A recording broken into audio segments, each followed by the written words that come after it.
we all have a few extra minutes every hour to 90 minutes to get some extra movement, to work our stress management techniques. And the reason why I know that is because if we take a look at the research on how long we spend on our technology devices, it's like hours. And so what I am proposing or inviting is that we really take a hard look at what busy truly means, because in my opinion, we all have moments during the course of the day that we can address that very important topic of personal health.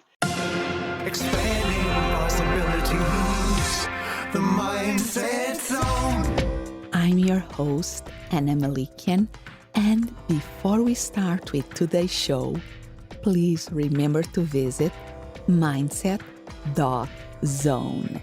Yes, instead of .com, it's .zone. There you can find all the episodes and other amazing resources, all at mindset.zone.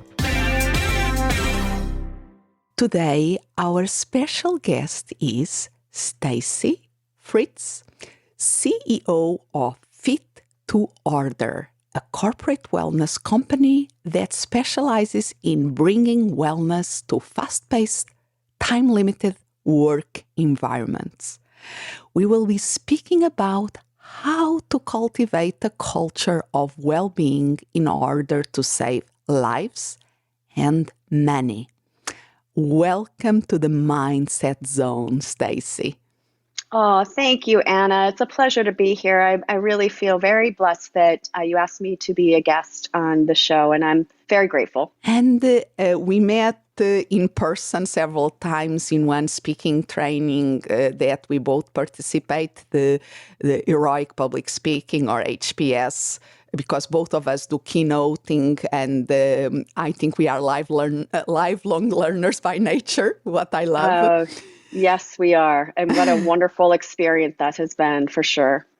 And one of the things that I always admire you there, because even in the midst of winter, and this is in Lumbersville, New Jersey, so really the winter there is cold.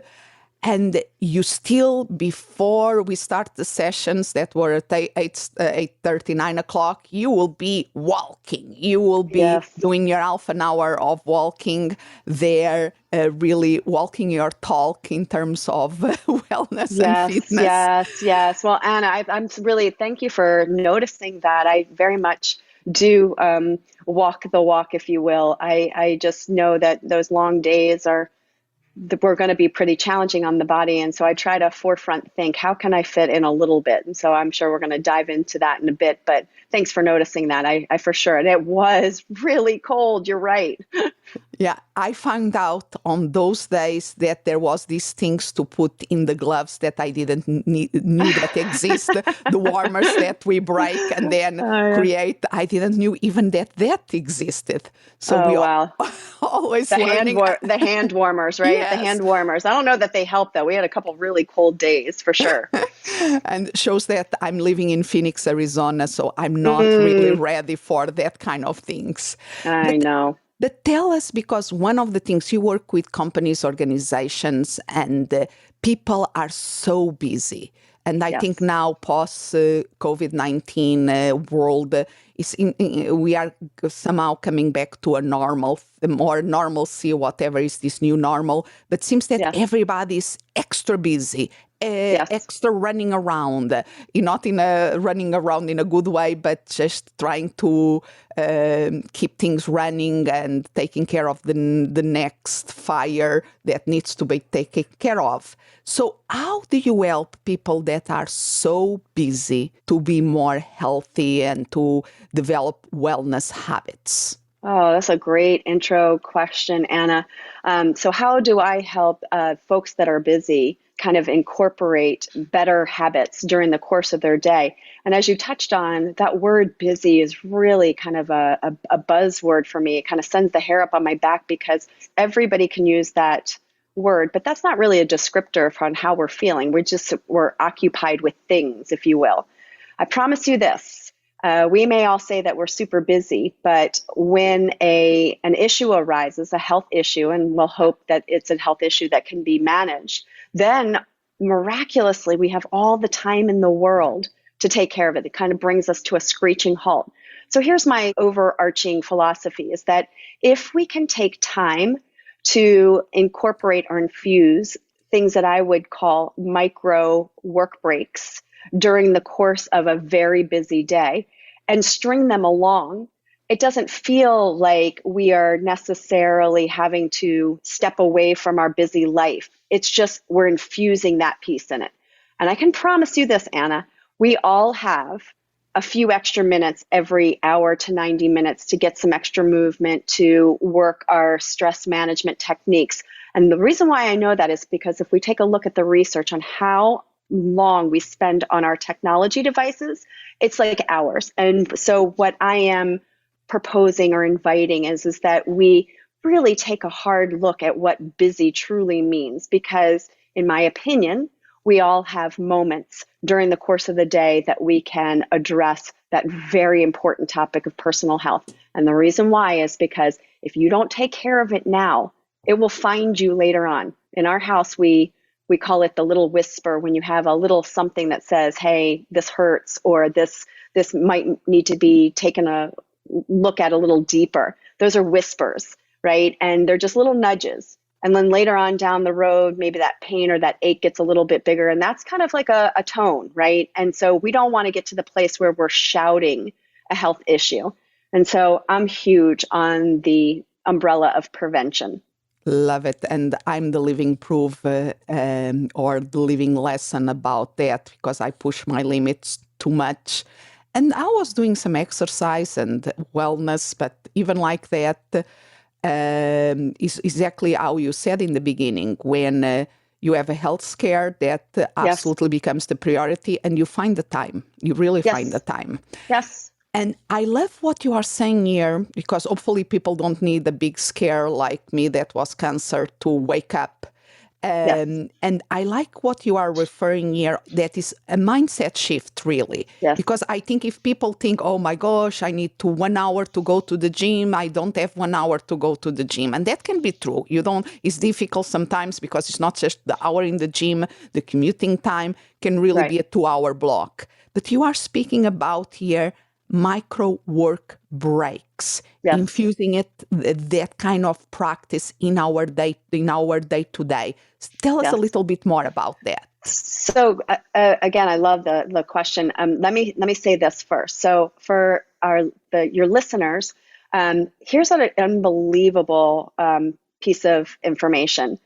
We know, based on the research, that a 1-hour daily workout is not enough to undo the damaging effects of what I would call occupational sitting or chronic sitting, right? Long periods of time where there's no movement and we're in really bad posture positions.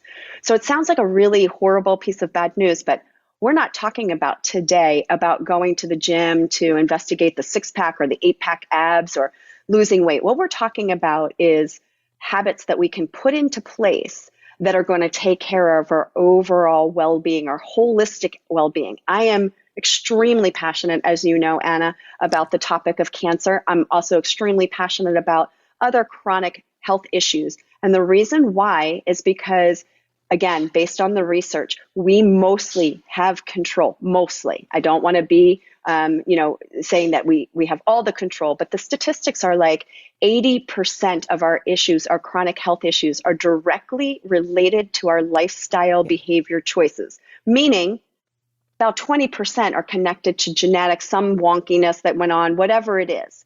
So those are pretty good stats that lead me to believe that if we made different daily choices, then the improvement of health, that would be the byproduct. So if I've just shared with you that a 1-hour daily workout isn't enough to reduce the chronic effects of our habitual sitting and sedentary lifestyle, and I've just shared with you that we mostly have control over our health, what I am suggesting is these micro work breaks are for and promoting a very good holistic health and well-being. We we can't compartmentalize the conversation any longer, especially since the pandemic. We need to be infusing our practices into our work and our home life. And I'm not a huge fan of the work-life balance, because I think the word needs just to be balance. We need to not segment healthy habits for at home or at work. We need to be doing them regularly because we want holistic well-being. I hope that answered the question for you. And give us an example. Give an example of these micro work breaks or micro breaks for wellness to take the work. Yes. So a couple of really off the top of my head would be to make sure that every 60 to 90 minutes, we want to disrupt long-term sitting. So I'm not suggesting somebody, and I lovingly call folks that sit at a desk all day long the desk jockey, right? But I'm not suggesting that you need to stop that job. What I'm suggesting is, if you have a job that puts you in a chair for long periods of time, that you add in, whether it be a timer or some sort of prompt that gets you up out of that seat, maybe every 60 to 90 minutes, to disrupt that long-term sitting. But it also goes the same thing for lots of folks. I get, this is probably one of my number one questions, is what about the stand-up desk?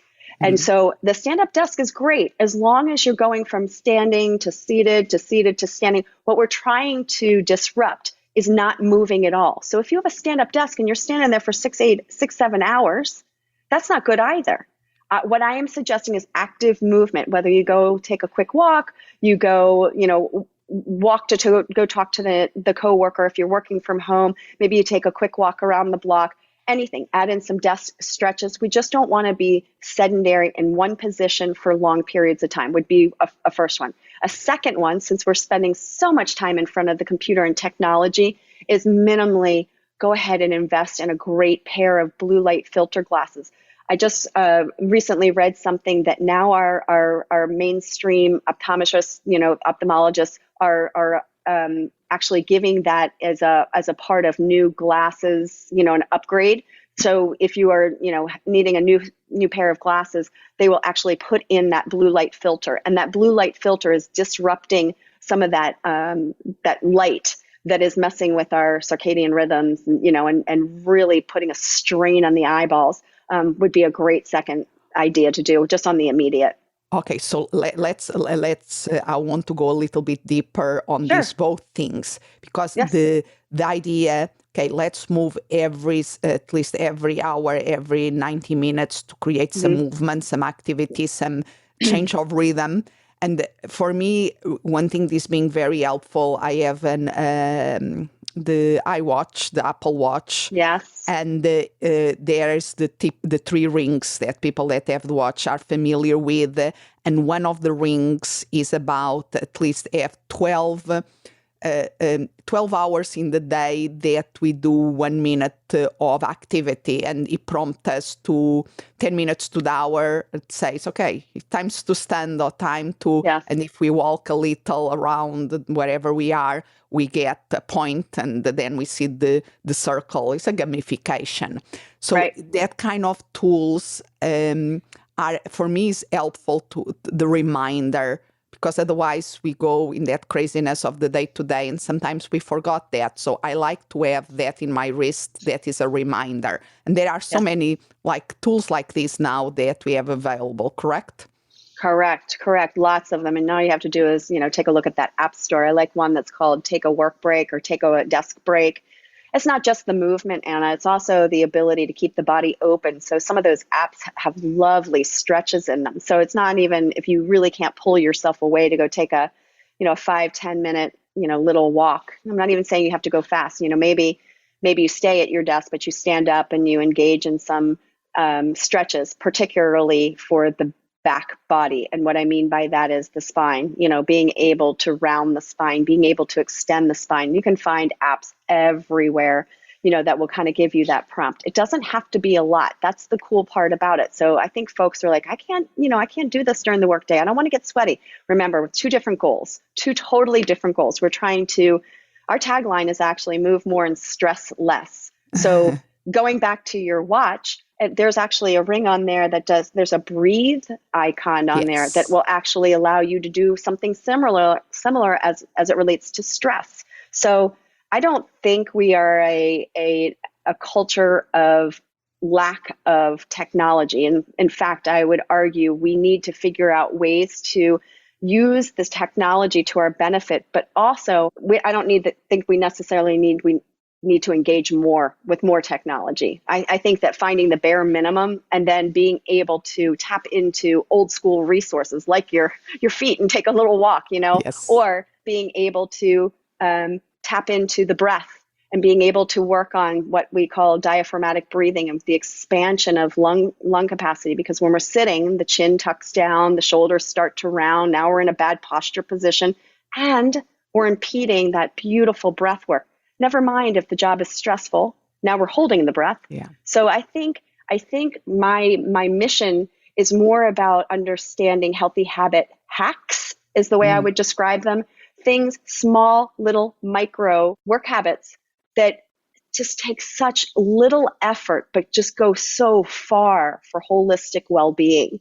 And, again, I'm always happy to share those resources, but understanding that just like Glinda the Good Witch, everything you have, you have it inside, right? And so I think we've forgotten that we need to go get more. And in fact, I think we have a lot of what we already need. And that is, I think, why you, in your company, instead of developing an app, you develop, or you have or you use one of the tools that you use is the bands, the Yes. stretching bands. That I love how you have it, that you have imprint on the band, the routine, the exercises, the things that people can do with it. So it's a simple thing that people can fold it everywhere with them. It's not, light and easy to carry around. Yes. You don't need to memorize anything. You have the directions there. And it's something that you have a minute, you can do 1 minute exercise. That's right. That's right.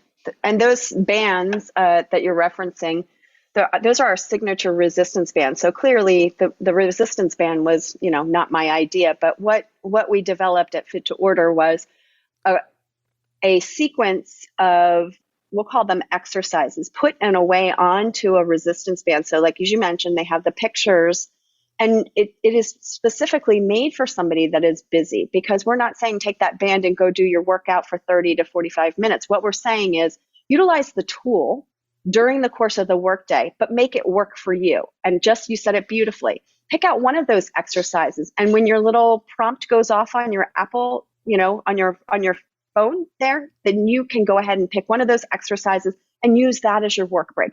There is so many things to choose from. It doesn't have to be hours. It just has to be an understanding of, okay, I want to disrupt sitting. I want to keep the body really open. And I want to use tools that can connect with my breath, which is directly connected to that mindfulness, that keep me fluid and open during the course of the workday, instead of compartmentalizing. I'm going to do this at work, and I'm going to do this well-being thing at home, because as you mentioned, the word busy keeps popping up, and you do need to make yourself a priority. You and I both commiserate on this topic. I think it is health critical, especially now. Yeah, and goes back to for work and life, and but especially let's speak on the work setting, because it's one of the areas that you consult and you do a lot of work on. It's a lot about in order to instill these micro breaks for wellness, you have to work on the culture of well-being. Yes. Correct? So it's a mindset shift in how to do this, and then the company or the people that bring you in and people that are listening, this is a way to embrace a new way of seeing wellness. I agree. I'd like to just expand on that a little bit, please. Anna, if that's okay. Oh, yes. So again, this is a Stacy Fritz opinion, and I have been in the space for quite some time now. And my idea or my thought on wellness. Wellness has historically been a part of a company's benefit plan. And I think I've told you the joke before. I always find it very interesting when I'm brought in, and if we see wellness, employee health, employee engagement, employee well-being, it's typically down on the line item right around pet insurance. And I love my pets, but you know what? That speaks to where we are with this, right? So we're on the same line item as pet insurance. My thinking and the way I see moving forward post-pandemic is I think you're going to see well-being, corporate wellness move out of the benefit side of things and move into a company's strategic plan tied into their mission, and I am cheerleading for that wholeheartedly, because I don't believe that corporate wellness was working well prior to the pandemic, and I really think we need to reframe it now post-pandemic, particularly because now remote is listed as an official work location. Somehow we're going to have to figure this out. And the reason why is because we know that employees are a little bit driving the conversation. If they don't like something, they absolutely can leave, right? And so I think employers are going to have to take a laser focus on how it's not just about retention. It's also about acquiring the best talent for your team. And it's also about, it's the right thing to do. We all can be a part of this conversation. And where I believe the disconnect was prior is that if you have a company and the company is passionate about bringing corporate wellness or bringing any sort of wellness program to their company, you have to have employee buy-in. So historically, we use at Fit to Order the anecdotal information and participation rates. And when we start to see those wane, the numbers start to wane, we start to get more than concerned. On average, we see buy-in about at the 30% range. Okay, well, where's the rest of the 70%? What's happening, right? So my thinking and my hope is that we will be able to create a culture of well-being where the employer has set the stage by preparing the work environment, wherever that is, and then also full-blown permission. So that's that communication, being able to provide something and then not giving employees the time or the psychological safety to buy in. I think that's our employer responsibility. That said, I don't think that the employer has the total responsibility to make it happen either. I think you need to be looking at the other side of it. Why aren't employees buying in? I think employees need to take that preparation and the permission and figure out how they need to participate in an employee-sponsored wellness program. You see what I'm saying? So one's either lacking or the other one's lacking. Either we don't have employer buy-in or we don't have employee buy-in. And there has to be both. And I think let us focus on an aspect here that I think is very important, that you nail it very well. You say that usually wellness programs in a company are under the benefits, and you even joke that with pet insurance. Yes. And that you see the movement that instead of being a benefit, an extra, a bonus, is part of the strategical planning. And I love that shift will happen in organizations, will be amazing. And at the same time, the individual, the employee, also has to embrace, because I think in many ways, the wellness habits is seen by the individual so many times as, when I have time, then I will do that. Yes. Is that what I call the when-then cycles? We get in this, when I finish this project, then I will have time to do this. When I get the promotion, then we get in these vicious cycles that we keep delaying, and never really, and then has to be that big scare for, oh my gosh, now I have to do it. So I think the individual has to see this not as an extra, but as part of their day-to-day, as the companies, from benefits to the strategical planning from the wellness. I think the individual, the person itself, we have to see wellness in general is not the something that I will do when I have time, but something that how can I do this day to day, as brushing my teeth, Yeah. that I do without thinking. It's effortless. Yeah. And I think the way we describe it at our company is for whatever reason, it's a real struggle, not all, but a lot, for employees to self-identify with their personal well-being at work. And that's truly the mission that, again, bringing their voices into the conversation and say, look, not only is it something that we would like to have as a company as a whole, but it matters. But you have to, I think the employee has to take ownership and self-identify, like, not only am I set up for success, but now I have to lean into the conversation, right? I have to raise my hand and say, this is super important. Now, my other, I am the owner of Fit to Order, but I do a lot of part-time patient advocacy with a nonprofit here in Maryland. The name of the company is Believe Big, and they are responsible for bridging the gap between conventional clinical medicine and then also complementary and alternative medicine. Again, just to keep it brief, they're very big proponents on mistletoe therapy, which is widely used in Europe, and we're just bringing it to the conversation in the past 10 years or so, really to the forefront, even though it's been around for forever.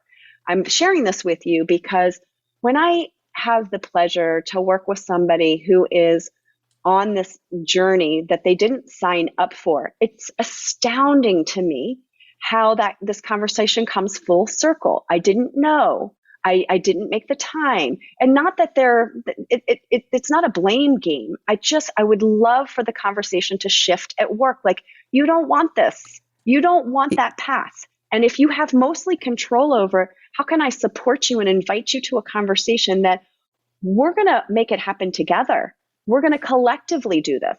Yeah, and I will argue that is that holistic perspective that you are always speaking, and this culture of wellness, this cultivating a culture of well-being and wellness that in your work you do for organizations has to go even beyond organizations. I think if in general we had a better culture of well-being, even in school settings, so to say, we could start in the schools where we put the kids sitting for hours and hours at the end. And even in our day-to-day, because in the health field, so many problems we know could be at least manage or decrease in a huge number with behavioral modification things. But Agreed. But it's so difficult to create that new habits. And a lot has to do with that systemic things. The culture is like gear against it. And I think part of the overall solution is how can we change the way that we think about exercise, the way we think about activity, the way we think about food, the way that we think about breaks, in a way that is healthier for everybody involved. Yeah, well, and that is so well said, Anna. And it's funny that you asked that question, because my question is always, how can we create, both employer and employee, how can we create a more life-giving environment for all of us? Remember, life-giving instead of life-pulling, right? So you started our conversation around the word busy. And I would argue that the same pushback that I get into companies, they can't come off the line. That's going to mess up productivity, or they say they can't do that. And if you really understood the power of those little micro breaks to refocus, to refuel, to re-energize, my argument is really, you're kind of going against the grain, because we know that productivity goes up when people are doing all the quote unquote things. We know that productivity goes down the longer we sit and stare at something. You know what I mean? So I struggle, because it has historically been a challenging conversation. I'm re-inspired post-pandemic. I will say it's the first time in a very long time that I believe we're getting eyeballs and voices on this topic a little more not intelligently, but more intensely, I'll say, people are starting to understand, particularly when it's coming full circle about the other dreaded words, mental health, which I don't love that term either. This is, again, mental, physical, social, emotional. It goes back to the whole person. And so Absolutely. we've attached really negative words to that. I heard somebody say the other day, I just really struggle with the words behind something.